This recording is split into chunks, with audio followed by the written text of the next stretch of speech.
Hi, everybody. Welcome to our Royal Ascot preview for the first couple of days. We're going to be looking at the three Group 1 races, the Queen Anne, the King's Stand, and the Prince of Wales Stake, as well as going through our best bets on the rest of the card. But first up, we'll talk about the big mile contest, the Queen Anne, which this year sees Circus Maximus head the market for Aidan O'Brien and Ryan Moore, with Terrabellum close up in behind after her nice Dahlia Stakes win recently. Fox Chairman, Duke of Hazard, Mustashri, Mahatha, Scardu, and Roseman are next up in the market, with obviously a few others at bigger prices.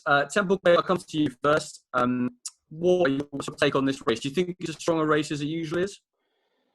Yes and no, really. I mean, I think there's some proven Group 1 performers in there, but not that many. It's a case of Circus Maximus has got the form in the book, but can be a little bit hit and miss. I still think it's the most likely winner from the Group 1 races last season, particularly the Moulin at Longchamp and winning the St James's Palace here, of course.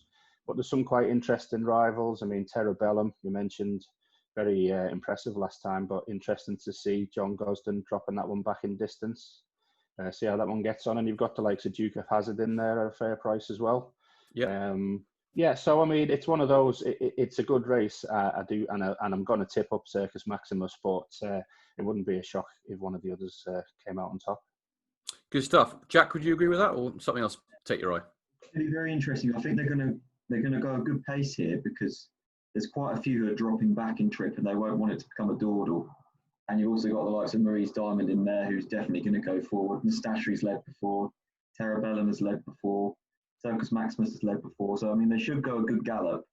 And I'm just hoping it's going to set it up for Duke of Hazard, who I'm quite keen on.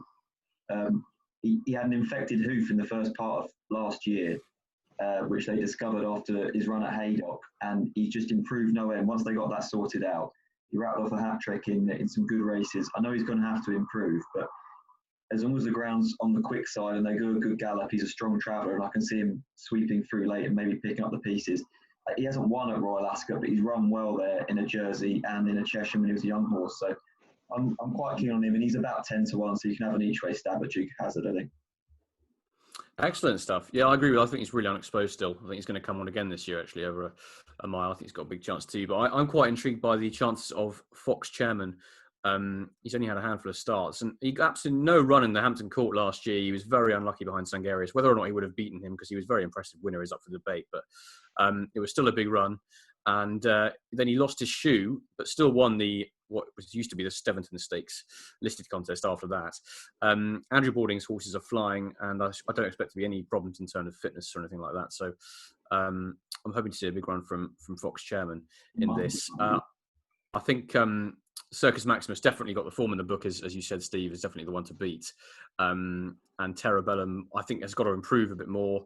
I mean, she gets a bit handy weight allowance, but I still think she's got to find a bit. I'm not sure how good Queen Power is, who she beat in the Dahlia Stakes. So be interesting to see how she gets on. But for me, it's Fox Chairman in the Queen Anne. Anything else to say on that race, guys? Yeah, I mean, there's some interesting ones, isn't it? I mean, like the likes of Mahatha and Roseman, they're still unexposed. And I mean, Mahatha obviously had his issues last year. Roseman was impressive, beat Century Dream on heavy ground. Obviously, he won the other day. But there's some really interesting types in there. I mean, this race is normally, gets a bit of abuse the last few years. It hasn't been the strongest race for 3 or 4 years, but I think this is a really interesting race. Maybe not a real top class, Goldacova or Paco Boy or whatever in there, but I mean, it's a really interesting betting race, I think. I mean, Bills and Brooke, classic winner, she's about 16, 18-1, something like that. So very interesting race.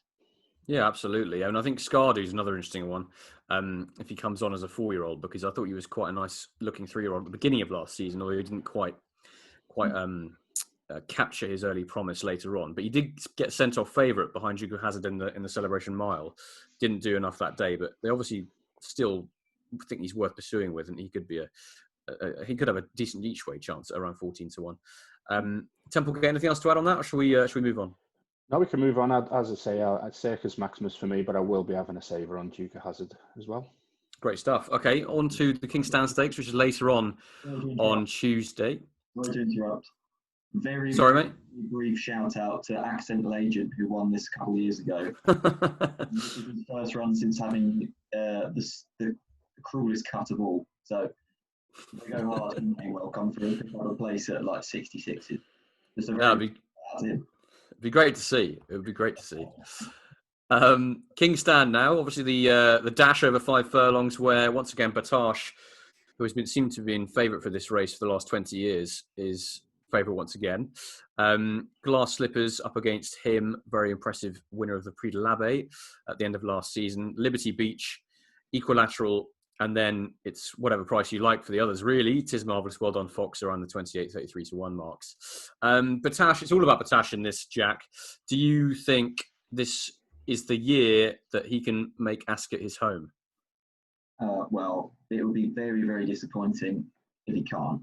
I mean, it's an open goal for him, really. I mean, there are some smart ones in here, but he sets a clear standard.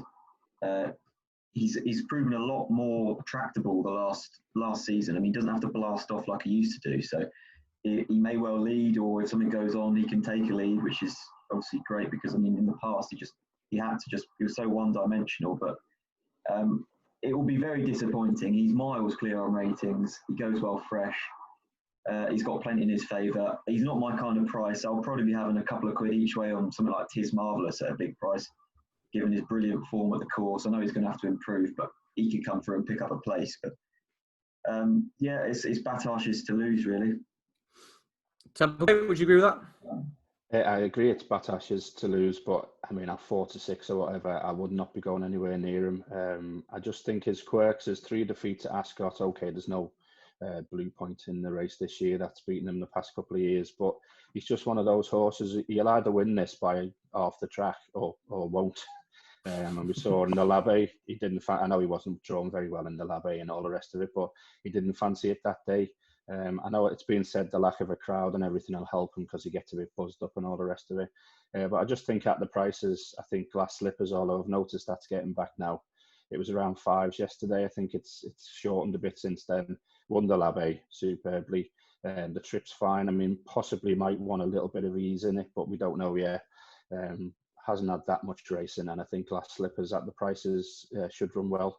Save it up to Batash. We just don't know if he's going to do the business or not. Liberty Beach and Curious are the other two. I thought Curious of the Rags was the one for me, coming from Henry Candy. Really good at Sandown, obviously been off a long time. But, you know, Henry Candy, he's one of those who comes into the Sprint King category. And I think Curious could outrun its odds. Great stuff. I agree with all that you said there, actually. I think Glass Slippers is the one at the prices. I think it is Batash's race to lose, but the way I look at it actually is I look at the race and I see Batash, who's a long way clear on ratings, as we said. He's rated 126, which is £10 clear of Glass Slippers. Glass Slippers gets £3 from Batash, so that narrows the gap a little bit. And I'd say Batash, on what I've seen in the past, is probably £3 or £4 below his best at Ascot. So therefore, I would have Glass Slippers around about £3 or £4 to find, which I think she probably is capable of doing, considering she's still relatively progressive and unexposed. One of the problems for me at the moment is I think, Jack, I saw you mentioned this the other day on Twitter, that Kevin Ryan's horses aren't really firing at the moment. At least they haven't been for the early part of the season. Run. Yeah. But I don't know. I mean, I expect he will be trying everything in his power to get Glass Slippers absolutely A1 for this, more so than perhaps some of his lesser talented horses. So I've got hopefully no problems in that regard. And I think she could definitely serve it up. I think she might actually take them along with Batash kind of getting a toe into it. As you said, Jack, he's learned to be more tractable in the last couple of seasons. And he might take a lead off Glass Slippers. But then Glass Slippers, if she does kind of carry on her bright speed all the way down to the finish, Batash has been known to get tired towards the end of his races at Ascot. So potentially I can see her causing a small upset, but I think, I mean, they have got Batash to aim at. Whether or not he'll be even as good as he was as a 6-year-old is still, we've expected to see that, but I don't really see that being a problem. Liberty Beach is definitely interesting, but I do think she's got too much to find. She's only rated 105. And then the others, I can't really have any of those, to be honest, at all. Equilateral, I think he's got too much to find. Tis Marvellous, you said, has got a good Ascot record, but he's still a long way behind the best. So for me, it's Glass Slippers to cause the upset over Batash. Anything else to add, guys, on that? No, not really.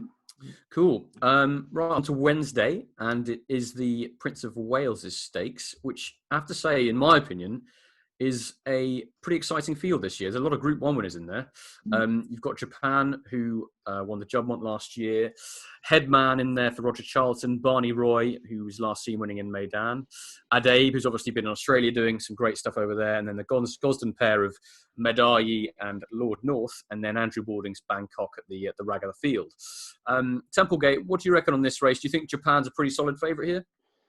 I do, yes. I mean, didn't do much wrong last season, did he? I mean, you could argue he was right at the top, very close to the top of the Aidan O'Brien pecking order. That King Edward VII win last year was very good. Went on to win the Grand Prix de Paris, and then the Juddmonte, as you say. I thought the Arc run, was better than fourth place really, because it was a bit messy round the outside. Used up a lot of petrol and all the rest of it. I just think this is a different trip for him, but he handled it well at York. Something's going to have to improve for me to beat him. The other one I like, which is more of an each way bet, I'm a big fan of Adabe, second in the Champion Stakes, done really well in Australia. I mean, obviously the travelling, it might have taken it out of him, but I mean, maybe it's made him fitter than some of the others running down there. But I think Japan looks very, very hard to beat.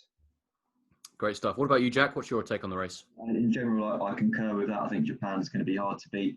Adabe, there are some showers forecast. We just got no idea if they're going to hit the track. But if there are some heavy showers and the ground slows down, then Adabe will definitely come into calculations. He's very, very smart when he gets cut underfoot. I think Barney Roy could be a touch vulnerable to a few of these. He's a good horse, but I'm never that big a fan of the Meydan form coming back. I don't know. It's just, he could be vulnerable over this trip for me. Headman's interesting because he's obviously still unexposed, ran well in the Irish Champion. But to be honest, I think Japan's going to take all the beating. Yeah, I tend to agree with both of you. I think Japan will win this. I'm rather disappointed, really, because I really fancied Lord North for the Wolferton, even though he would have had to carry a penalty. And seeing him come here is really made me pretty upset, because I don't think he's probably good enough to win this race, but I think he's good enough to get into a place. So I wouldn't be at all surprised, even though there's only 7 runners, I wouldn't be at all surprised to see Lord North run well. But yeah, I think Japan's the one to beat. Headman, I think he's got more to find than some of his longer priced rivals. I think Barney Roy, Adabe, they've both done more than he has so far. I know he's got a big reputation. He's going to come on as a 4-year-old most likely, but I think the other two have achieved more in what they've done so far. So I think of those two, I'd be more inclined to go with Adabe, particularly if there is a little bit of rain, as you said. But yeah, Japan for me, with Lord North to run a really big race, it's just interesting for me that they are going straight into Group 1 company with him when they could go for a slightly easier route. Lovely stuff. Right, best bets for the rest of the card. Jack, what about you? Got anything that takes your eye? Yeah. On Tuesday and Wednesday, that is. Well, on Wednesday, Tuesday, I think Frankly Darling will probably take a bit of beating in the Ribblesdale. But on Wednesday, I'm very keen on a horse called Kips in the King George V's handicap. He impressed me last year when he won at Lingfield, and then on his comeback at Haydock, he travelled like the wrath of God, and he just got there too soon. Was picked off by one that just came over the top late, but he travelled like a very, very well handicapped horse. He's running off the same mark here, and I think mile and a half is going to suit him. So I can see a massive, massive run from him, especially with a pipe opener under his belt. Excellent. Anything else, or pretty much it? I suppose it's nice to have a confident selection like that. Yeah. And Templegate, what about you? Yeah, let's go for it in the first race. 146 runner handicap. But the booking of Sheen Murphy on Queso has caught my eye. I mean, it's not a huge price, but I think he's run so well at Ascot a couple of times. It's a real horses for courses track, especially in the sort of 6 and 7 furlong races. And I think the run in the international stakes last time just got chinned on the line. I think should be right there under Murphy. And I also like, although again, I'd like the price to be bigger, but wouldn't we always, Nazif in the 410. I was pretty impressed by the way that one beat Bilstonbrook last time, going up in grade, but I think it's got every chance. Okay, great stuff. Some interesting ones there. I like Queso as well, actually. But I'll stick up Moon King in the Ascot Stakes. I think this horse is going to absolutely love this extra trip. He actually won 5 times in a row last season. Really progressive horse, and I thought he might have reached the ceiling of his ability around the 90 handicap mark, but He did win last time out and got there in the nick of time over 2 miles. So hopefully this 2.5 mile trip will really be up his street. And we know that Rafe Beckett's horses have started off the season really well. So hopefully he can run a big race. And I'm also going to put up in the Hampton Courts, which I know is a tough race to put up horses in, but I do really like this Sir Michael Stout Queen's horse, First Receiver. I think he was so impressive at Kempton at the beginning of the resumption on the 2nd of June. He was really did very take my eye that day over a mile. Probably didn't be a huge amount, but he couldn't have done much better there. And this 1 mile 2 trip is sure to suit him. And we know how good Stout is at Royal Ascot. So hopefully under Frankie, he can run a big race. He's not a great price around the 11-4 mark, but if he wins, then you're not going to worry about that, are you, so much? He's got a bit to find on ratings, but I think he's more than capable of doing that after just 3 starts. So, yeah, First Receiver for me in the Hampton Court. Cool. I think we're pretty much wrapped up there for the first couple of days, aren't we? Excellent. Got some nice stuff there, and great to have Royal Ascot back in all its glory. Cheers, guys. Talk about the rest of the races later in the week, I'm sure, at some point soon.